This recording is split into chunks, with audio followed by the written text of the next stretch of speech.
what's up, guys? Welcome to this episode of the Training Feed. We have a guest coming on shortly, Edu Cuero. So we're excited to bring him on, one of our former coworkers, still a great friend. Before we head over to him, let's see how the guys are feeling. Angel, how you doing? Pretty good. Not too bad. Ready for this episode. Nice. Bravito, how you doing, man? Giants lost. Oh, man. If you guys are listening to this, they probably lost a few more games since this, but... And the debate happened. Yeah, So the I'm last feeling and final great. debate. I'm feeling awesome. Yeah? Nice. Pumped on a Friday. Yeah, that Giants game was something. Like I said, if you guys are listening to this, they probably lost like 4 more games since this was recorded because they're that bad this year. But yeah. 1-8. What's up? We'll be 1-8 by the time. 1-8 at least. Yeah. All right. So you guys are ready to roll? Good to go. All right. Let's bring Edu in. Edu Cuero, ladies and gentlemen. There we go. There you go. What's up, Edward?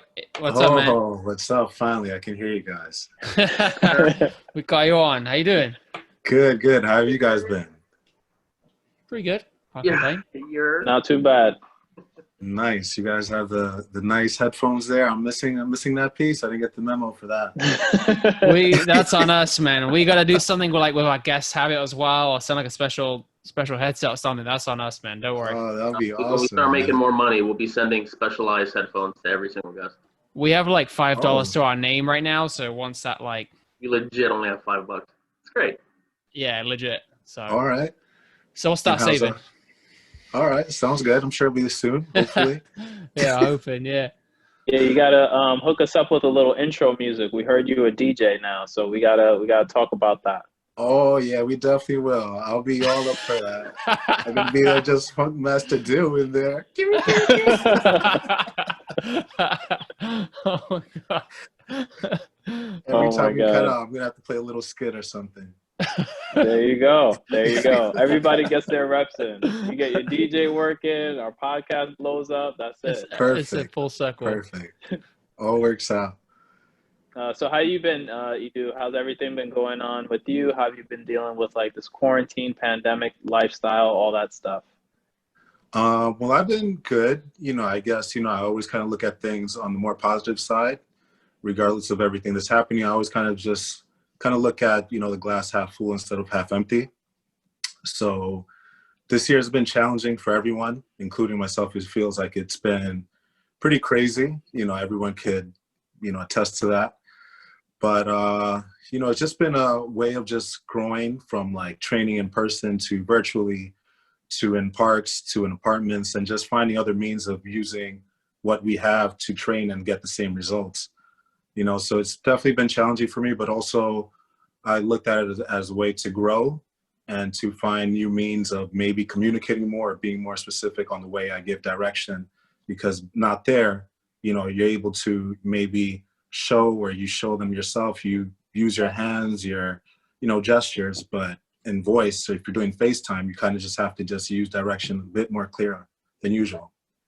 Yeah, I was gonna say I had some similar experience with that where like especially like new clients, like I think like the clients that you already have, you can kind of like know who needs what kind of like communication, like how to communicate like certain movement patterns and whatnot.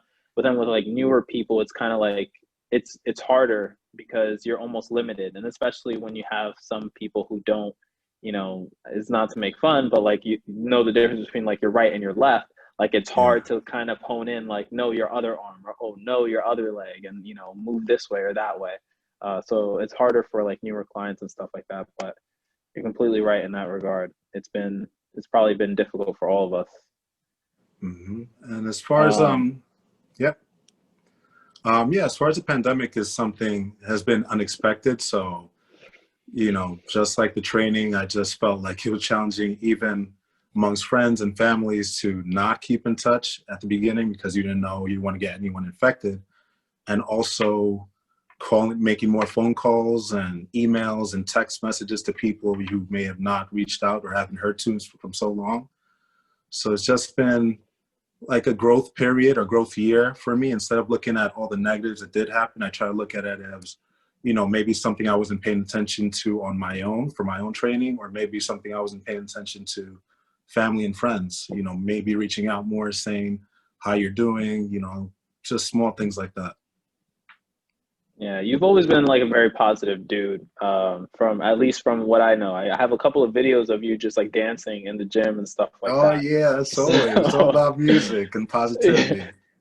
Yeah, so I know it's hard to keep you down. So that's good that you're kind of like making positive out of all this stuff that's going on.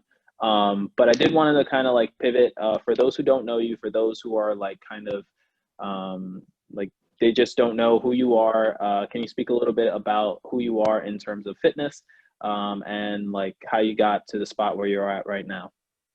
Who is So pretty much from the beginning, all my life, it was just my dad. He was a big influence on me coming from Colombia. And Colombia, the country, not, for Jacques? Probably didn't know. Exactly. I had to I've been, David. I would know. There was confusion. Fine, don't worry about it. So and then he played basketball, volleyball, and soccer over there. So when I was born in here in New York, he taught me and my brother how to play basketball in New York City. New York City, which is obviously like the Mecca, New York City basketball. Every summer you have tournaments going on all over the place. Rucker Park. I played, what was that? Go to Rucker, Polo Grounds. Yes, exactly. Rucker, Polo Grounds, Citywide. Yeah. All those tournaments that I played when I was young, it just shaped me to just my intro into fitness. And I was definitely a little chubby, like 9-10 years old. And I think it just kind of like helped me lose the weight, shed the weight, and open my eyes into opportunities to getting into scholarship into high school, which led me into Christ the King High School, which is a basketball powerhouse here in Queens. So with that, I was able to, learn. Fine. Oh. I went to Hayes. You can't be. Oh, no.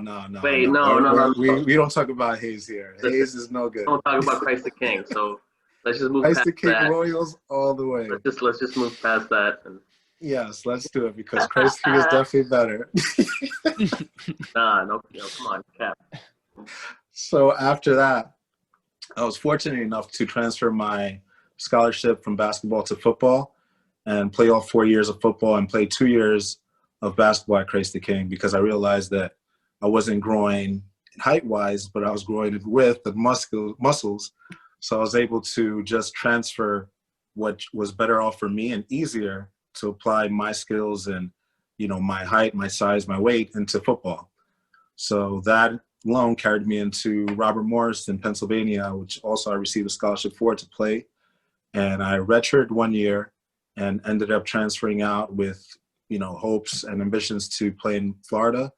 But I just stayed there and academically was also able to get a half scholarship to stay there and just continue my education into getting a degree in psychology. That's awesome. I had no idea. I mean, I knew basketball was a big part of your life, but I didn't know like it was like scholarship status. Like I know you talk a lot about how good you are at ball, but like in New York City, everybody's a ball player and everybody's a rapper. You know what I mean? So it's like, but I did see you got to link to SoundCloud in a little bit. Don't worry about it. Yeah, everybody's SoundCloud. But no, that's legit. That's awesome, man. I didn't know all of that, and I didn't know that you got a degree in psychology as well. That's awesome. Yeah, the degree part was a bit of a journey. I started off an exercise science major in Miami, and that was also an interest of what I had through my whole life. So I was always interested in like learning what made me stronger. If there were certain foods that would make me better as far as like performance, and just all the coaches that I was fortunate to have, whether they were Olympic weightlifting coaches, football coaches, and just trainers themselves that I was extremely fortunate to go through. And they taught me like, all about protein, carbs, eating the right way. I'm not eating the junk that I was when I was in high school, just straight up pizza. Big and cheese in Arizona. Just thinking that was like the best way to fuel up. But, the exercise science major was awesome for me because I was able to work with like sports teams. And that kind of just like shaped the way I was thinking and made me think a lot different to appreciation for the trainers, appreciation for the athletes, and just everything that goes behind doors that no one really sees throughout life. Got you. I wanted to kind of talk a little bit more about the nutrition side because I know we mentioned some of the quote unquote junk food. I know these guys, we also were on a podcast with, it hasn't dropped yet, Tori, where she spoke about fun food. So I'm trying to steer away from saying junk food now and saying like fun foods, because all food has nutritional value. Exactly. Yes. But talk to us a little bit about how you got into veganism, and were there any challenges along the way? Oh, so many challenges. So pretty much, I got into veganism through my wife, which is, she's a holistic nutritionist, and she, you know, was all about that. And I think for her was a different way of getting into it than I was for me. For her, it was her mom that I guess passed away from cancer. So for her, it was a means to do things better. And of course, for the animals, which she is extremely passionate about and how they're treated through all this. So she took up veganism to actually just better herself and fuel up in different ways that maybe most people are not aware of, that like lots of food that has some certain chemicals that, you know, maybe don't digest well and could turn into cancerous material. So for me, the whole veganism thing was just obviously getting into a relationship with her. And she was able to show me not only veganism, but just like proper fuel foods to help me like lift more, to feel better, to not feel like I'm drained if, let's say, I carved up too early and then all of a sudden later on during the day, I feel like a drop in blood pressure. So me just learning through like what she taught me, all the foods, the seitons, all the replacement meats, was a ways of me thinking like what would be easiest for my body to digest and get rid of, but still get the protein I need to build muscle and not lose it. Yeah, we all know like you're built like a rock too, so we know that must take a hell of a lot of seitan. I don't know how much tofu it needs to be. But cool. Yeah, I know. I don't want to take too much time because I know these guys got some questions. But do you, just like the last question before I let these guys take off, do you notice that like the volume of your plates kind of changes because of the foods that you're eating versus before? Well, the volume is definitely way bigger. It's way bigger than I'm used to. I used to eat, you know, just straight meat, rice, and beans. You know, coming from a Spanish background, it was just like known to have meat, rice, and beans in like every plate. So yeah. You know, which I definitely found like a lot of replacements to overcome that craving that I had with like my family, and, you know, certain foods that I found that you could find in Whole Foods or many other places to replace that. But the most challenging thing for me was just detaching myself to what was normal, you know, and having that meat in every single meal, and sometimes even including breakfast, because that's what I was used to playing football, was like the biggest challenge for me. You know, it was much more so like being used to just going outside and picking up something really quick to eat, which most of the time is not a vegan place. It's like a burrito, burger, pizza, you know, especially as trainers, we're always on the run. We have a quick 20 minutes, we get something to eat, we come right back and continue working. So I think that taught me to actually make my own foods as well, prepare, meal prep a little bit more, and just be more aware of just what's out there as far as like what would be better foods for specific times. Given, like, I also acknowledge Tori saying that it's not all junk food, it's all food, but it has to be used at certain times and certain periods of your training. Thank you. That's awesome. Yeah. Cool. I had a question in regards to, I mean, you've had a career in bodybuilding as well. What's one of the big misconceptions when it comes to veganism in the bodybuilding world, you know? Okay, yeah, so right now I'm still, obviously, I was planning on doing a competition this year, but with everything going on, it was tough to actually program and get through it, given some competitions were being canceled like last minute. Yeah. So I figured I'll just take the time to continue working out and training until next year. But one of the biggest misconceptions of that is like how much protein you can actually intake, and given they say that it's not the same. You know, I think in veganism terms, it's actually easier on the body to digest, and you do actually get the same amount or even more protein because your plates are bigger. The food is more dense, more nutrient dense. So what you would normally have on a non-vegan diet are much smaller. And for me, that helped me because obviously I don't want like little tiny plates and I'm feeling like I'm starving. I would rather have like nutrient dense plates where I feel like I'm getting enough food and still happy about working out, still happy about doing cardio and such and such. So I think it's one of the huge misconceptions, which I even had a hard time to deal with. And I argued and we had discussions, and with my own wife, you know, we talked about it, and I sat here for many nights, you know, discussing like, oh, I could have a burger instead, I can have steak. But, you know, once you find out what works for you and you actually prepare it the right way, you find out the only difference is like the seasoning pretty much said is the difference between a non-vegan diet and a vegan diet. Yeah. Mhm. Has it affected your gains, or, you know, whenever you're trying to lean out or if you're trying to bulk up, does it affect that in terms of, like you said earlier, volume? No, not at all. You know, I think for the biggest part of it was actually finding places where you can actually get, you know, whatever replacement there is that you need.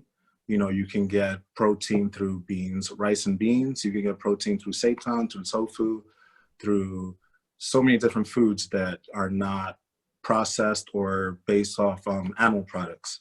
Mm-hmm. So it was just like just finding the place that has the food was the biggest challenge for me. Okay. Do you think it'll be? Well, sorry. Go ahead, Angel. No, I was going to say that's interesting because a lot of people were talking about how like available those sorts of foods are, right? So certain communities might not have as many vegan options as other communities, and New York City is like obviously very dense, so there's a lot of different places, but you might find small pockets where like within like a 2-mile, 3-mile radius, you might not have vegan options, and that can be a game changer for you. Right, definitely a game changer. And growing up in Queens, you know, I found out that those options were things that I had no idea existed. You know, it was, to be honest with you, you know, all I knew was meat, potatoes, plantains, rice, you know, all solid foods, but I didn't even know what seitan was until later on in life. So it's just like a way of just educating and just finding out what works better for your digestive system, you know, fueling properly and just continuing to grow, because I feel like, especially in fitness, there's always, you know, space to grow, to get better. And the more humble you are, I feel like the more you're able to absorb everything that's out there. Do you think some people are at a disadvantage though when it comes to maybe them trying a vegan lifestyle, especially if they're getting into the bodybuilding world and they have a certain budget and they want to do that, but they also have vegan ideas or they want to aspire to be fully vegan? Right. The disadvantages would definitely be just like getting used to seeing what your options are out there, and just, you know, stemming away from all the negative criticism from it. You know, I guess eating like a vegan diet, you're able to have more food and in fact have like more nutrients and vitamins within those plates compared to, let's say, a non-vegan diet. So it's just pretty much the biggest challenge for me, and I think for most bodybuilders out there, would be finding places that, you know, they would have that more readily available and more of an option for you to go out there and make it yourself. So if you're willing to, like, let's say, start a new step and just like go out there and buy these foods and then creating and finding out these diets that maybe work for you, that would be the biggest challenge, I think, for most bodybuilders out there. Is also part of it, just I kind of grasp what you're saying, like the education of it. Like you said, culturally, you grew up like having meat every single meal, and like if that's all you've known, that's just what you've grown up with, right? And like you don't know any different. So, like, I know what you meant, like about the replacement meats, for example, and like people that are strictly still like with eating meat and or not vegan or whatever, like when they question, oh, what are those fake meats? I think it's for the likes of yourself or people who are trying to transition a little bit away and have that, where they're accustomed to having meats every single meal, right? Like it's almost like it's such, would you not say, along with education, it's such a mental thing as well, that we're stemmed into thinking that we need our meats, and like it's like a social thing, right? Yeah. Like it almost feels like you're eating a bunch of side plates, right? Like, but there's no like, where's the entree? there's no You know like what I mean? there's no, like, no pun intended, no meat to the meal. But I did something similar to what you did, right? So you being Colombian, right? And I have a French Scottish background where like meats are very big parts of the culture, right? Like it's like Absolutely. vegan is like doesn't exist I almost. think I told my mom once. I'm like, yeah, I was little. I wasn't gonna do it. Actually. I was like, there's people that are vegans, and mom's like, are you fucking crazy? Like, you gonna eat meat? The Like, backhand. all right. Yeah, you better eat what's on that plate. Fucking throw the chocolate. I'm like, oh shit. He said, yeah, whatever. Just eat whatever's on there, please. Keep eating the pork of it. But I think we spoke about this, and we both did something similar, like in our own families, where like your family, right? The way you introduced them. Tell us about how you introduced the plant-based foods to them, like kind of unknowingly. Well, there's certain dishes, like let's start something like a burrito or a wrap. There's a lot of which is carne molida, which is like molded meat, ground meat, and there's a lot of vegan options that also ground seitan that is pretty much the same consistency. What the difference is I think within the seitan it's a little bit leaner, but as far as the flavor, like the way you season it, it's the same thing. So when I brought it over to my house, to my parents' place, I cooked it up for them and didn't tell them what it was. I just told them that I was going to make them some food. Right. So once I served it to them, my dad kept on chewing. He was eating it and he was just like, oh, no, this is meat. And I was just like, no, it's not. And he kept on saying it. And then finally my mom was just like, oh, it's really good. So then when I showed them the package, they were obviously shocked and, they found out that this is something they can do or transition to. So we're still working on it now. And I'm slowly trying to like find out different ingredients that like match up the same Colombian style of food that they had. So that way, let's say if I prepare it myself and then give it to them, they'll understand and see that it's pretty much the same thing and very similar. And like you said, it's a mental thing, right? The fact that they didn't see it come out of a vegan like meal replacement package, the fact that they saw you preparing food, because I did something similar to my folks, where I gave them like, it maybe isn't the best example, but like Beyond Meat burgers or what's the other one? Impossible. The Impossible. It was one of them. I can't remember which one it was. So, same thing where I didn't tell them what it was, and just like, and it was, and again, it got similar reactions to your folks where they're like, oh, this is pretty good. Like, what is this? And I told them it was like elk or something, like something not traditionally like beef. Yeah, right. Something like, because if you go to Bear Burger, there's like 6 different kind of proteins, I think. Just say beef. No, because the point is, it's for something to know they want to recognize. Room. Yeah, I want some wiggle room just in case they put a face. It was like, nah, it's the elk. This isn't chicken. It was older elk. Yeah, this isn't exactly. I wanted to have that, and I'm sure like, and it's similar to what you're saying, and they're like, oh, this is actually plant based.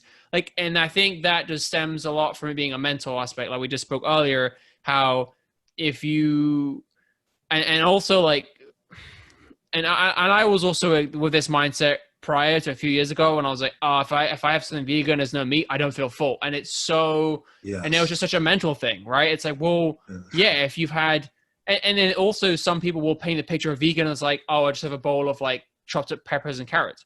No, like that's not, I mean, yes, that is vegan. Like that's a vegan option, but that's like, you wouldn't just have like a plate of shredded chicken by itself, would you? If you're a meat eater, exactly. right? You wouldn't do that. You have, degree.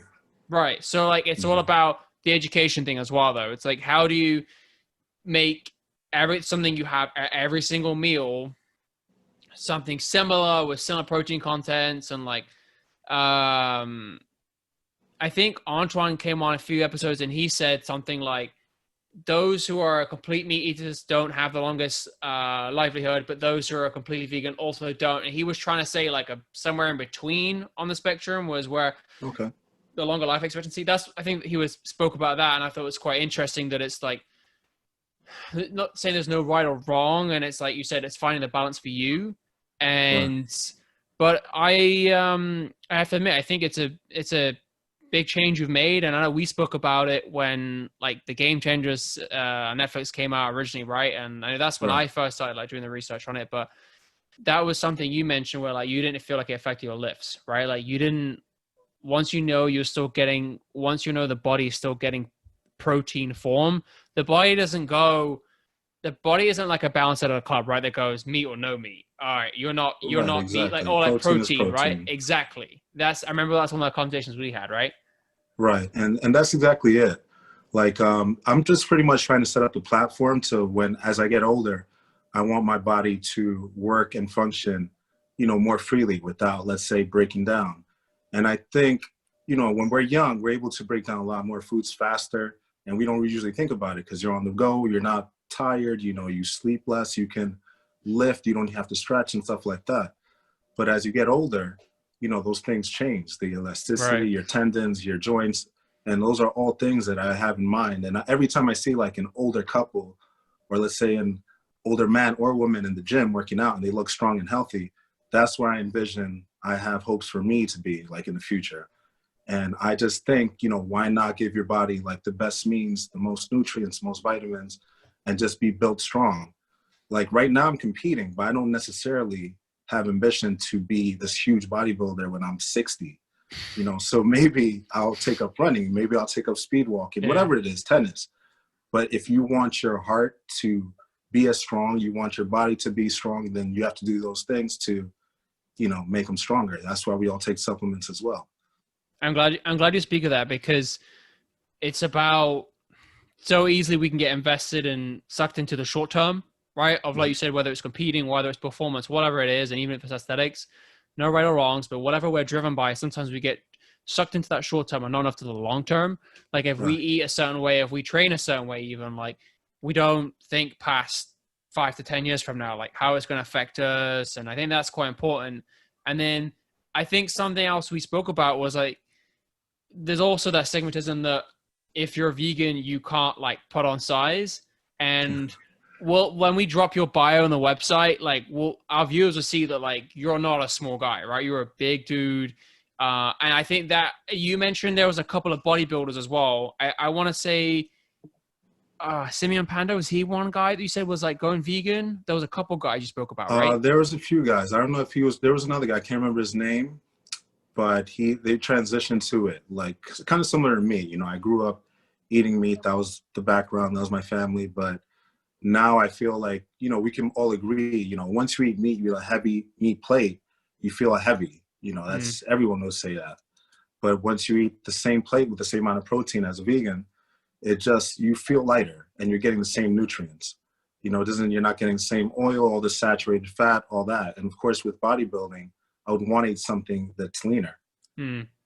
So everyone has different goals. I'm not here to knock. We're not saying one thing is worse than the other, but if you think long term, and let's say you're thinking as someone who wants to age well, these are the things that you have to pay attention to. Yeah, no, I agree. I think you speak really good points there. I did want to turn a little bit, and we mentioned like bodybuilding. If we have our listeners, what would you typically describe your training style as? I'm big on lots of sets and reps. So I like, ever since football is about just being dense and muscle maturity. So I will do 10 sets of 10 and work my way up to 10 sets of 20, all volume. 10 sets of 20 of what? Pull-ups? Oh my God. But that's just on the complex movements. Like then of course you break it down from like multi-joint movement to single joint. So, you can just hit up the bigger muscles, and then once they're fatigued, you go into the bicep curls, the smaller muscles, just to finish it off. And then you can get into core work and so on. But I'm all about volume. Yeah. If you guys ever see Edu in the gym, this guy's like, your max weight is usually like his warm up, and he'll do like 15 reps, and like that's his warm up. So if you guys ever have a chance to see him, this guy's a monster. I'd also want to. So you mentioned how you've taken this year as a positive, right? And like Angel mentioned, like you've always been a very positive person, like no matter what the scenario is. If we speak about how everyone's had to make adjustments and changes, especially in this industry, right, with everything that's happened the last like, I don't know, 6-7 months, like what if you have trainers who are trying to rebuild a business or just trying to get back on their feet, like what would you say some of the best strategies for them are to focus on right now, given they're trying to like get back to where they were? As far as like business wise, or you mean for personal reasons? Let's hit both. For personal reasons, I think even business wise, just be like just be easier on yourself. I think the transition has been tough on most people. Me myself, even having a hard time going back into the gym, maybe not lifting the same numbers that you did before. you kind of have to see it as just being grateful and thankful to being able to be there. You know, there's many people that I think don't have the opportunity to get into gyms or even to lift or even to work out. You know, so once you break it down into the most simplest form, you have a greater appreciation for just getting up, being healthy, being able to make your meals, and just working out day to day.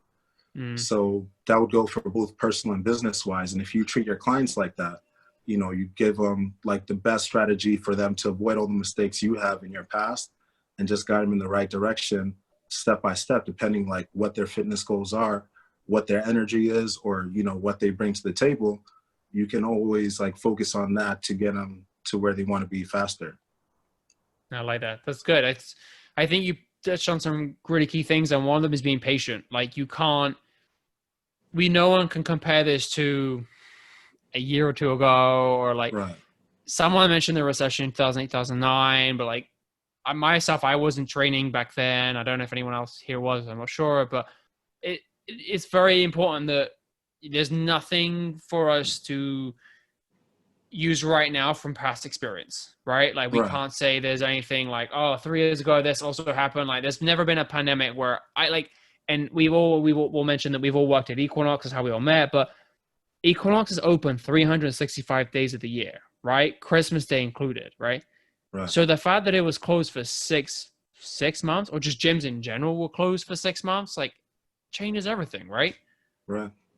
It was huge. So it's just like the biggest thing I could definitely say through all this is just be waking up and just be grateful for what you have. You know, a lot of people lost their lives through this. Family members were lost. So it's just like,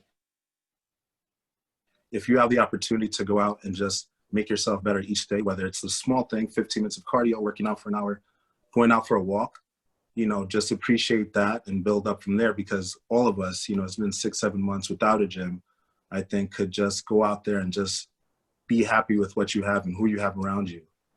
Amen. Amen. I wanted to jump in real quick. I wanted to pivot towards music though. Is that okay with everybody? Yeah.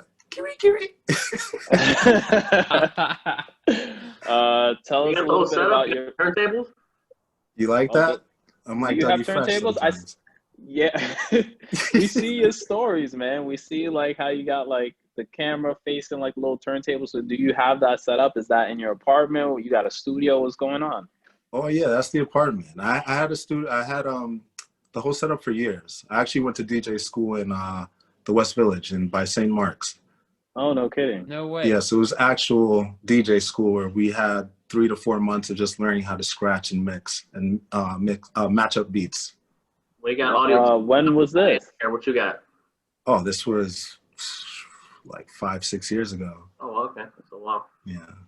That's awesome. What's on your playlist right now? Like, what are your top 5 tracks that you're listening to for those who are in a workout crunch and they're just like not motivated and they want to like listen to something while they work out? And then also like, what's your little party? Like, give us some party suggestions, some workout suggestions. What do you got?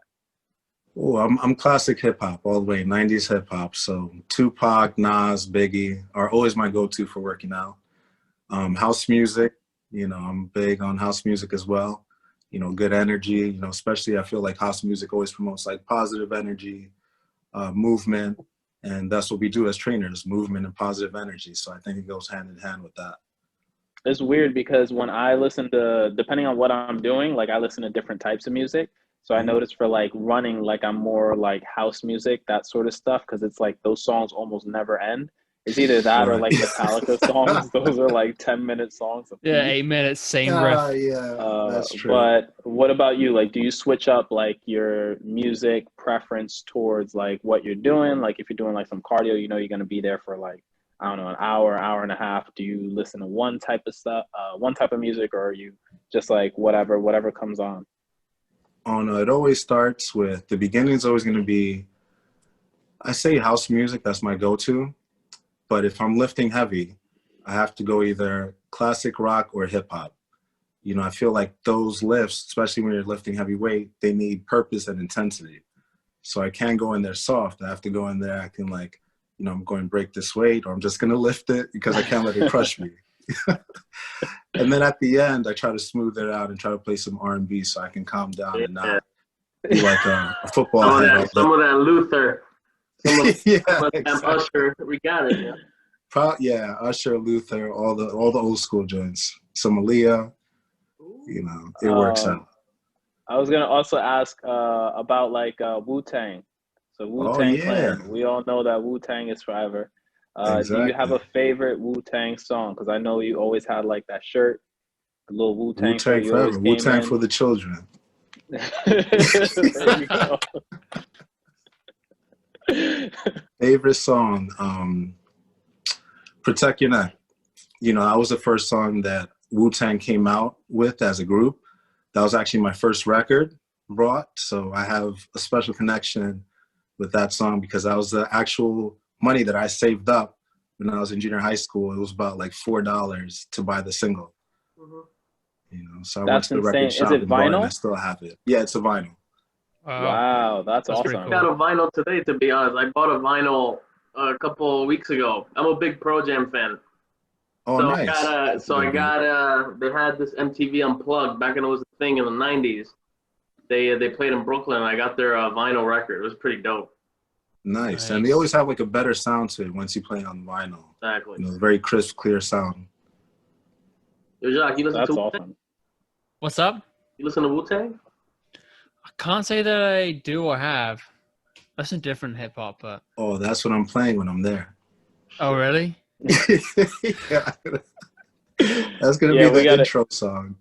Yeah, we gotta hook it up so that way we have like a Wu-Tang little spice for the intro for the podcast. Yeah, we gotta figure that way. That out. Jacques gets we get a little bit more cultured. But even Jacques, do you have like European songs and stuff like that you listen to? Like probably like what used to happen back in Europe? Like what did you listen to like in the 90s and in the 2000s? So, like what was going on? I have to say a lot of there's a lot of good like British rock, and but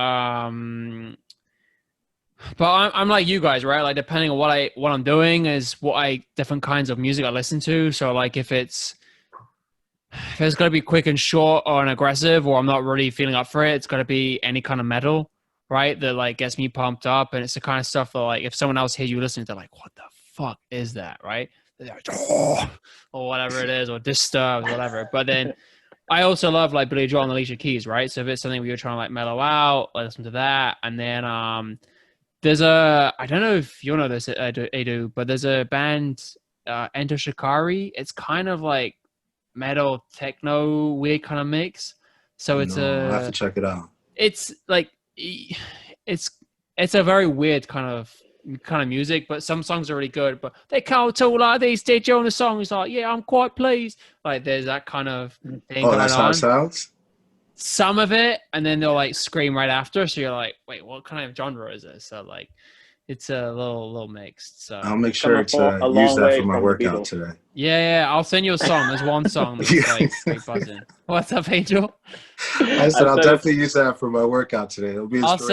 I'll send you. I'll send it to you, and you give me a shout out on IG or something. Like, thanks for definitely. I'll do that. We definitely need thanks, the playlist for the inspiration. You got it. David, do you listen to something like different, something funky? I know you love Pearl Jam. You brought that up a while ago.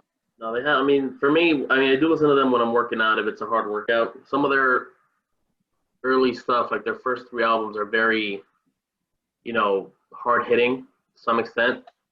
So, I mean, you go through a little phase of that. But I realize when I'm driving, to be honest, I listen to some, old school hip hop. And it's weird. I don't know. I just put it on. It's something about it. And then, there are some times where it just happens to shuffle the music and it goes on to some merengue or some bachata, and then it just go on it. Or Ricky Martin. Yeah, Ricky Martin. Some of that Elvis Crespo, some Suavemente, and you're good. Suavemente. No, I'm big on a lot of the 90s alternative rock and classic stuff too. Nice. That's actually you that put me on the Grupo Nietzsche, right, Edu? When I was in Cali, in Colombia 2 years ago, you listened to these guys. Of course, you got to put the Colombian groups in there. So, and then when I told Alex's mom, she was like, "Oh, I know Grupo Nietzsche," and are they from Cali as well?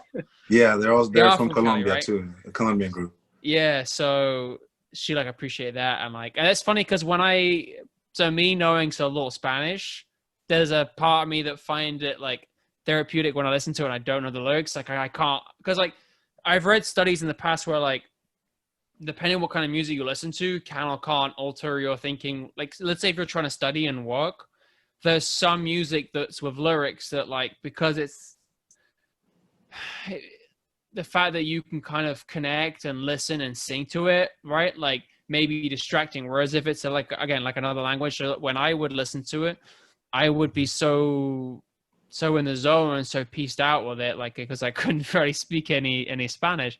So it was really good to like do stuff and like chill around with. So I still listen to it a little bit.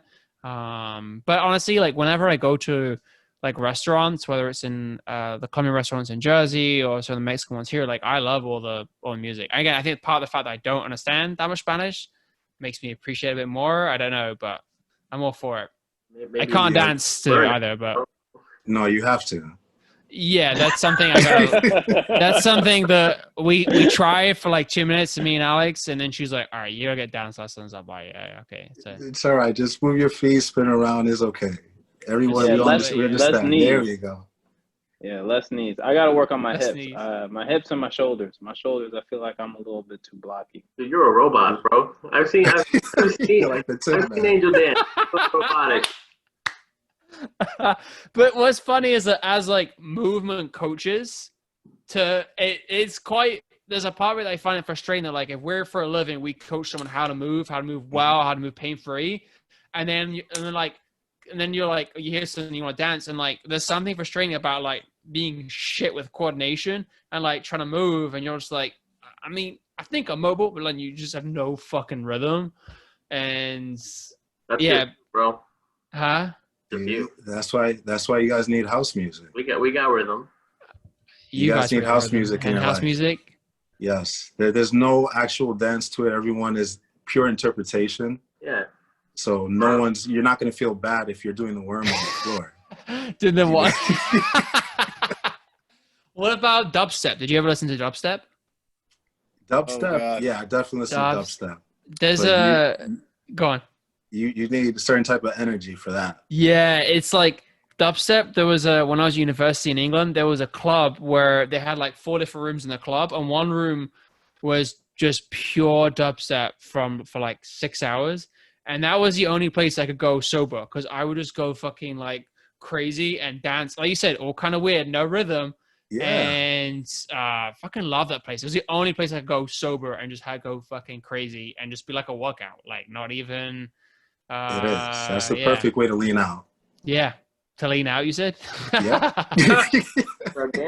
Go dubstep and get in. If you can mix in working out and house music, then I think you're all set. Perfect formula. Like put 315 on your back, squat down with your hips moving. Yeah, just move it around. You shake, you do a spin move, a cartwheel if you can. That's it. Cartwheel, holy smokes. Oh man, it's too funny. Like those guys in videos who do like one move and shot. Maybe I'll work on that. I'll post a video about that, and I'll do a cartwheel for you guys. Appreciate it, man. Maybe I'll tag the trainer feed. Yeah, you definitely should. All right, man. before we wrap up with this episode, we kind of wanted to ask, like wrapping up questions. When's your mixtape dropping? When are you producing something? When are we gonna see that name at the bottom of an album, whether it's vinyl, a CD, whatever? On my mix, I'll drop it on maybe one of your episodes.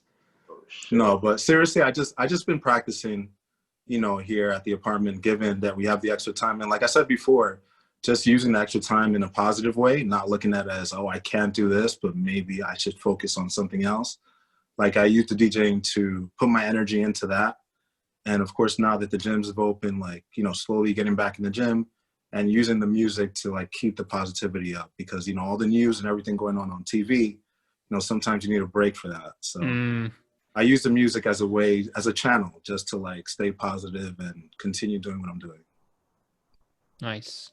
Yeah, that's awesome. Yeah, a lot of people have been trying to adapt with everything, and I know a couple of people who picked up like different instruments. I know David plays guitar. I know some people who picked up piano. I know some people who picked up like, you know, other stuff, and DJing seems like one of those things that is like an outlet where you can kind of like get away, like you said, away from all the news, away from all that other stuff, and just kind of just like where exercise was, like exercise takes us away from that stuff. You just focus on movement. Like music is another thing too. So it's good to hear that. It's refreshing to hear that somebody else is using it in a positive way. Right. Exactly. Just channeling your energy and just staying positive. We're gonna see Edu at Governor's Island, man. You know, hopefully soon. Hopefully next year. Yeah, I definitely. You know, if that's the case, I would love to DJ out there, whatever event, whether an outdoor event, rooftop. That's the Coachella, Lollapalooza, all that good stuff. Yeah, I'll send you guys tickets. Perfect. I'm down. Let's do it. But you got to dance. You're not going to be standing there just holding. I'm a dance. I said I wasn't going to dance. I just said I can't dance. All right. Well, you better move. Gonna get you on stage. Before you know it, you're gonna be on stage, spotlight on you. You gotta get some lessons. Go to like Fred Astaire, the Upper West Side. No, just let it flow. Just let anything happen. Just let it be. He's gonna practice right after the cameras are off. Watch. Yeah, he is. Yeah. I mean, listen, man, the parties after everything gets better, after all this stuff is said and done, are going to be insane. Yeah. Right. So might as well work on the true. dancing now while you're behind closed doors. So that way when you get out there, it's going to be A1. We need that back pronto. No one's even going to care. They're going to be so happy to be out there that they're not even going to care about what you do. Maybe. I don't know. I think so. It's crazy. I've been out to watch like a football game or a basketball game, like sitting with those partitions at like a bar or restaurant, and it still feels fucking restricted as hell. Like it does not feel any better than anything. It's weird. It's gonna be different once everything opens. It's gonna fucking be a flood into all these places. Well, it's like when the UK started opening up their pubs, and the Prime Minister was like, I'm confident the people of the UK will be sensible and will be social distancing. And it was like the day after, it was like fucking crowd of people were just like jammed together. Yeah. But like it's been the same here, and in Hell's Kitchen as well. It's been popping, but like it's a fine line, right, between like making sure the economy is still there and still somewhat healthy, that people still have some kind of job, and being socially distant, right? Like it's not. Like it's a little tough, so I think they're gonna ramp up similar to like how they did it right now, where they kind of like eased restrictions, and they're gonna have to do something like that because obviously when the vaccine comes out, not everybody's gonna have it, so it's gonna be like up to this capacity, up to that capacity, et cetera, until it's just like whatever. Because if it was like on December 12th, everybody should be able to be up and running full capacity, like it's just going to be insane. All these venues, people are going to start booking stuff. It's going to be wild, and then everything's going to crash. Because no, for sure, especially like with certain, like some streets in New York City, they close it off, and they have certain blocks where it's just pure restaurants and bars. So they definitely, I can see them monitoring, see if it like spikes up in any case. Doing that again, because there's lots of streets uptown, midtown, and downtown. They closed it off, and they can kind of see if there's any difference in activity. So that's maybe one way I think they're measuring it. Yeah, and on 1/16th last weekend, it was crazy because they had like one restaurant had outdoor space, and that was like the only restaurant on the street, and they had closed off that street for restaurants. So that restaurant, I don't know if they got somebody to co-sign it, but they had tables like out in the whole street, and people were getting crazy, wild, busting it open on the floor in the middle of the street. And I'm there with my bike trying to bike home, and it's just like everybody was just out there getting crazy on 1/16. Angel taking people out. Yeah, there was some dude who was just like laughing, like people were recording. It was just like it reminds you like that we're all human and we're all trying to get through this one day at a time. But then also like how good it's going to be to kind of like get back to some sort of normalcy. Yeah. Everyone said like when summer 2020 was obviously like just a few months ago upon us, they're like, damn, summer of 2021 is going to be like one big ass party, or like I would have saved up 2 years for this instead of 1 year, and we'll see what. A lot of babies being made. Yeah, fingers crossed. Yeah, and lots of babies. Yeah. All right, Edu, tell the people where they can find out how to work with you, where can they find you at? Like what your next moves and your next projects are? Well, my Instagram is just eduit, JUST_EDU_it. Right now, I'm still working on a website that will be up soon, which will have more information to reach me. For now, I'll be posting things on Instagram as far as like videos, workouts, just ideas, positivity, of course, trying to spread that for the most part, especially right now. And also my wife's Instagram, which is Forever After Health. And that's all one word on Instagram. She's amazing with nutrition, with food, does vegan, does non-vegan diets as well. And we're both just been working together to just like build that up and just put more information out there for everyone to attain. Cool. Awesome. Yes. All right. Thanks, man. Yeah, thanks for coming on the show. It's We been really a pleasure. appreciate it. Thank you. It's good to see you guys. You too, man. Be good. Be good. Bye. See you, man. Peace. Deuces. That was Edu. Oh, he's back. Oh, he's back for more. I left. Keep that. I don't want to edit that out. No, I'm gonna keep that. It's a surprise. Surprise. Surprise, motherfucker. Yeah, that was a good episode. Edu's a great dude. It's always cool to just like meet people who have like positive vibes and can like always find the silver lining or always find something positive, right? I know like it was a pleasure for me personally working with him just because, you know, some days were rough, some days are just like, you know, back-to-back clients, you feel exhausted or like, you know, you're rushing to do stuff. And then like, he was always just like, hey man, just take it easy. You okay? You okay? You okay? And you'd be like, yes, I'm okay. And he'd be like, all right, good. You know, kind of forcing you to smile. And it's good to have people like that around. I agree. He was always, like he mentioned it himself, like glass half full, not half empty, right? Like, always very positive. Mm-hmm. And I think he touched on many good things in that conversation, but some of the stuff he picked on, right, was like not seeing, oh, what I can't do right now, but what I have the time to use with more effectively, or what can I work on more? And for him, it was, you know, working on DJing, right? Like on his music, that was like, okay, now I have more time for this, you know, like I don't have the gym. And he did also mention like he's just had to adapt with, as all trainers have, right, to adapt to like training in apartments, not training in gyms anymore, but being in the park, like doing it virtually, like, so everyone's kind of been in the same boat. And like he's yeah, he really spoke about a lot of good things there, so it was really good to have him on. And like, if you guys ever get to meet him in person, he's very genuine as well. Like what you see is what you get with him. So I'm super glad we got to have him on. Yeah. What are you guys doing this weekend? Not watching the Giants because they fucked up last night, so at least that's out my misery. I mean, they aren't playing anymore, so. Okay. It was a really good meme last night, and it was everyone, because the debate was during the game, right? So it's like a view on the Delta flight of everyone watching the debate and then one person watching the Giants and Eagles game. It's like, this is a true American or something like that. It's like, I mean, you would just yeah. So yeah, we knew it wasn't going to be great when we saw like the Giants versus the Eagles. We knew. They're just both terrible, aren't they? What do you guys have? What do you guys have planned this weekend? I'm taking a virtual course, a virtual seminar. So I did some prerequisite work this past week in order to kind of like prepare for it. So I'm going to be doing that Saturday and Sunday. So we'll see how that goes. I'm curious to see how they translate some stuff, because a lot of it, like, as you guys know, like a lot of those fitness seminars and workshops, they're like more hands-on and more physical. Mm-hmm. So I'm curious to see what it's going to be like. If it's going to be like, you know, everybody on Zoom kind of like freaking out, like 100 people on Zoom just like rolling and moving around.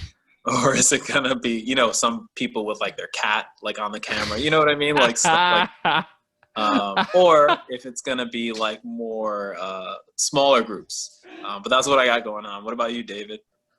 Nothing much. I'm working tomorrow, working Sunday. Oh shit. Oh man. Not laughing at what you said, David. Laughing at what Angel said. No plans. Still chill. Oh shit. Yeah. All right. I finally downloaded Warzone, guys. Huh? Warzone has finally been downloaded. So you just tomorrow. If you want to play, let us know. Yeah. Tomorrow, what time do you think tomorrow, Angel? It's Saturday, Sunday, 12 to 5 because it's on West Coast time. So it must be nice for them. Must You be get to nice. get up at 9 and then be done And with be it done in with 5 what? hours. With a what at 3? No, at 2 Yeah. even. 9 to 2. 2. Yeah, must be nice. I would rather that than the other way around. I was Simple. actually thinking when I signed up, like they had like some European time schedule or something like that. And that actually seemed like it would be better for me because it was like earlier because it's Like like 8? they're ahead by like 5 hours. Yeah. Right? So I would be on track. But whatever. What were we saying? I forgot what we were saying. Shit. No, I was gonna say like, oh, if it was like at 8 a.m., it's there 1 p.m. there, so it'd be yeah. like 1 to 6. It would kind of be better. It's kind of like what you're doing with the West Coast here. Right. But Warzone. Oh yeah, Warzone. Maybe we'll do it like around 10:30, 11 or something. I'll be working tomorrow at that time. Oh, Yeah, shit. We'll David's find it out. We'll figure it out. Yeah, we'll figure it out. Yeah, we'll figure it out. All right, guys. All right, guys. Wrap Thanks for this listening. episode up. Yeah. Thanks for listening, and we'll see you next week. Make sure to like, follow, subscribe, Instagram, Spotify, all that jazz.